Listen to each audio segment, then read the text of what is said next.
In this problem, we have a parametric equation set up with some trigonometric functions. So I just kind of copied one out of Alex. I hope this doesn't match yours, otherwise it's unfair advantage. But we're shooting an arrow with an initial velocity of 81 meters per second.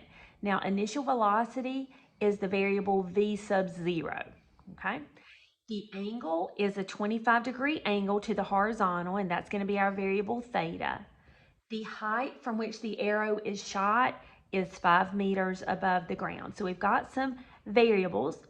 We're also told that x is going to be the horizontal distance of the arrow at any time t, and y is going to be the height of the arrow above the ground.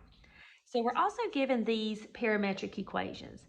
X is equal to v sub 0 times the cosine of theta times t, and y is equal to negative 4.9 t squared plus v sub 0 times the sine of theta times t plus h. All right, so we plug in what we know.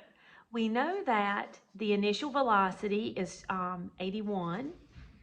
We know our angle is 25 degrees, and then we've got t.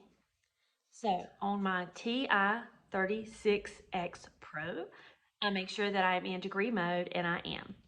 So I go 81 times the cosine of 25 degrees, and I get 73.4109 and so on.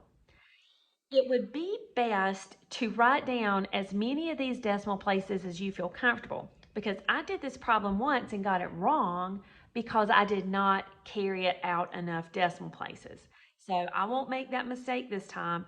I'm going to write 73.411. Okay, so that's 3 decimal places out. That should be pretty good. Times t.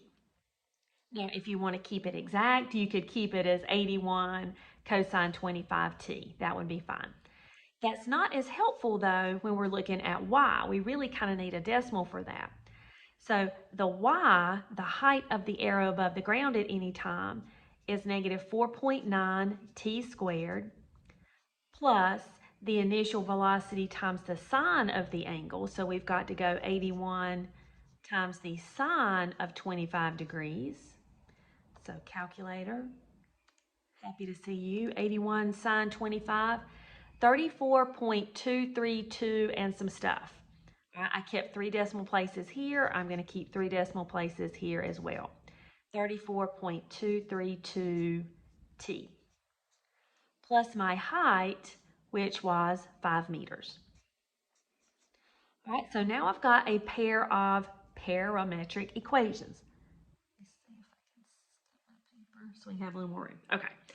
Well, we're asked 2 questions. Number 1 is, how long is the arrow in the air before it first touches the ground? All right, so we're talking about a height, right? How far is it in the air? So we're going to use this equation, and our height above the ground will be 0. So I set up this quadratic equation. I am not even going to attempt to factor this because who in the world could? We will use the quadratic formula. So t, that's the variable we're solving for, is equal to negative 34.232 plus or minus the square root of 34.232 squared minus 4 times a times c. Sorry, I had to put that outside of that square root area. All divided by 2 times a, negative 4.9. Right? So, calculator, time to do your work. So I will go fraction button, because that's how I like to do my quadratic formulas. Negative 34.232. Now, the plus is going to give me a negative answer. I know because I've already done it. So I'm going to go ahead and just do the minus. Square root of 34.232. I mean, I know time can't be negative, right? Minus 4 times a times c. And I'm going to use my cursor and come down to the denominator. 2 times negative 4.9. And look how quickly I get this answer. Now it says round your answer to the nearest hundredth. That's 2 decimal places. So 7.13 seconds. That's how long it takes for the arrow to hit the ground. Well, that actually helps us in part B. Let me see if you can see what I'm writing. Now you can. In part B, we're asked what is the horizontal distance that the arrow travels before it touches the ground? Well, we know it's in the air for t equals 7.13 seconds. We know this equation gives us the horizontal distance.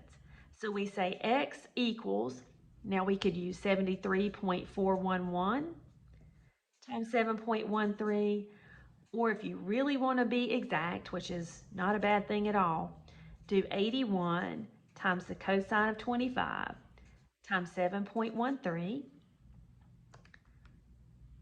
81 cosine 25 times 7.13, and we get 523. The instructions are to round to the nearest whole number. So the arrow would travel 523 meters in that 7.13 seconds.